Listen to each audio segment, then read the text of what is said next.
When I'm looking at designing a house for a client or several rooms within a house, I'm always looking at different sight lines from vantage points within the house. So if you're sitting in the living room and you can see the dining room and you can see into the kitchen, you want to make sure that all those things talk together and speak to each other. So maybe the tie-in is it's all like the same flooring, or maybe the tie-in is that it's one color. The tie-in could be lighting. The tie-in could be artwork. You really want to, or it could be a type of furniture, like a style of furniture that ties like a whole space together. You really want to kind of envision yourself in at each point in each space within the room and what you see when you look out from that area, so that you don't have anything kind of jarring that stands out that it just doesn't belong. One way to make a room in multiple rooms feel pleasing to the eye is to use things like repetition. So you might be using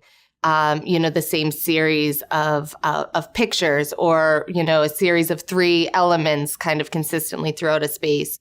Or doing things, if it's a pattern or a wall covering, you might be repeating that wall covering then again in a fabric in another room, so that you're tying it in another space and making things consistent with what you've seen in another space. In addition to repetition of some elements, you also want to make sure that you have enough space around furniture in order for things and people to move properly. So if you have a dining room table that's too close to a wall, or if you have chairs that are too big for an island, you're going to make the space not really functional, which will make it not usable and just not a generally nice space to be in.